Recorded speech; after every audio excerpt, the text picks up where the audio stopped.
Bullies forced poor girl to bark like a dog.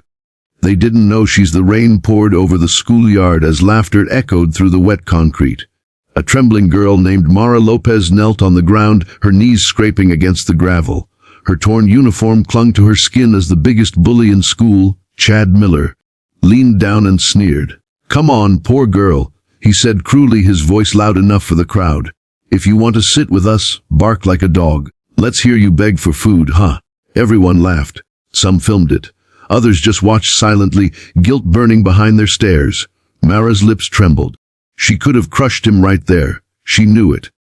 The years of late-night training, the bruises from underground fights, the hidden world she lived in after dark, all of it burned inside her.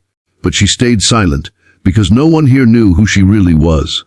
That night, though, that would change, because Mara Lopez wasn't just the poor girl. She was the Phantom, an undefeated underground boxing champion who never lost a single match. And tomorrow, the bullies would finally learn that some people you humiliate today might be the ones who save you tomorrow.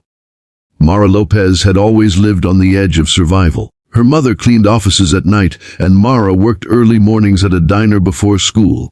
They lived in a small, leaking apartment at the edge of the city. No luxury, no peace, just the sound of trains shaking the walls and dreams that never seemed to come true. When she entered Oak Ridge High, she didn't expect kindness. But she didn't expect cruelty either. Chad, the son of a wealthy businessman, noticed her on the very first day. Not because of her grades, not because of her kindness, but because of her shoes. The worn soles, duct, taped sides, and faded color became his favorite topic of mockery. "Hey, Lopez," he'd call out in the hallway. "You lose a fight with your washing machine again." The laughter followed like an echo she could never escape. Mara ignored him. She always did. She knew silence was stronger than anger most of the time, but inside her something burned. Because at night, when the city lights faded, Mara became someone else entirely. Under the name The Phantom, she entered an abandoned boxing gym in the industrial district, a secret underground ring where men twice her size stepped in thinking she was easy money and left with shattered pride. She didn't fight for fame. She fought for her mother, for rent, for survival. Every punch she threw carried the weight of hunger, unpaid bills, and her mother's exhausted eyes. Yet, despite her strength, she kept her secret hidden. The world at school didn't deserve to know. Until that rainy afternoon when humiliation went too far. It was Friday, right after the final bell. The courtyard was crowded, kids waiting for rides, laughter and gossip filling the air. Mara was sitting on a bench quietly reading when Chad and his friends, Logan, Tina, and Brianna, approached. "Well, look at that." Tina smirked. "The scholarship girl thinks she belongs here." Logan kicked her bag, books scattered into the mud.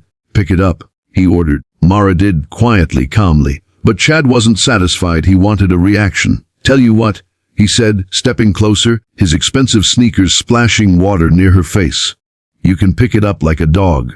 Bark and maybe we'll let you go." Louder again. Phone's recording. For a moment, time stopped. Mara's heartbeat pounded in her ears. She looked up, eyes cold, unreadable. Then she did something no one expected. She smiled. A calm, chilling smile that made even Chad hesitate for a split second. But she said nothing. She picked up her books, turned around, and walked away. Everyone thought she'd been broken. But the truth, she was just counting days. That night, Mara trained harder than ever. Every punch on the sandbag echoed with Chad's laughter in her mind. Every jab became sharper, faster, heavier. Coach Darius, the gruff, retired boxer who ran the underground fights, noticed her rage. "Kid," he said, lighting a cigarette, "you're fighting ghosts again." She didn't stop punching. "They're not ghosts," she whispered. "They're still breathing." He chuckled softly. "Then maybe it's time you let them know who you really are." She didn't answer. But deep inside she knew. That time was coming sooner than anyone expected. The school announced a charity boxing event to raise funds for the local orphanage, an open challenge for anyone to participate. Chad, being the egotistical showman he was, signed up immediately. "Time to show everyone I've got the skills," he bragged to his friends. When Mara saw the poster, something inside her clicked. She walked up to the registration desk quietly and wrote her name beneath his. No one noticed. Until the day of the event. The gym buzzed with excitement. Students filled the bleachers cheering for Chad as he shadowboxed dramatically in his shiny gloves. "Who's the brave soul fighting him?" someone asked. The coordinator looked down at the list. Mara Lopez. The crowd went silent for a second, then erupted in laughter. Chad smirked. "Oh, this is gonna be easy." Mara walked toward the ring, her steps calm, her hands wrapped in plain white bandages. Her uniform had been replaced with a simple black hoodie and shorts. Her hair was tied back, her face emotionless. No one knew, but the underground crowd called her the Phantom for a reason. The bell rang. Chad grinned and threw the first punch. Wild, sloppy, full of arrogance. Mara didn't even flinch. She slipped under his swing and countered with a jab so quick the sound cracked through the gym. Gasps echoed. "What was that?" someone shouted. Chad stumbled, stunned. He tried again, and again. She dodged effortlessly, her movements smooth, professional. Coach Darius watched from the back, a proud smile tugging at his lips. Within a minute, Chad was exhausted. His confidence shattered. Mara's silence haunted him more than any insult ever could. Then she moved in, fast. A left hook, a right cross, a body shot that made him drop to his knees. The gym went dead silent. Chad tried to get up, but she was already standing over him, calm, controlled, merciful. She leaned down slightly and whispered, "Next time you tell someone to bark, remember how it feels to kneel." Then she turned and walked away. The crowd erupted. Some cheered, some stood frozen in disbelief. From that day forward, no one laughed at Mara Lopez again. But the story didn't end there. A few weeks later, Mara received a letter. A sports academy in Los Angeles had seen a viral video of her fight, posted by someone in the crowd. They wanted to offer her a scholarship. When she told her mother, tears filled her mother's tired eyes.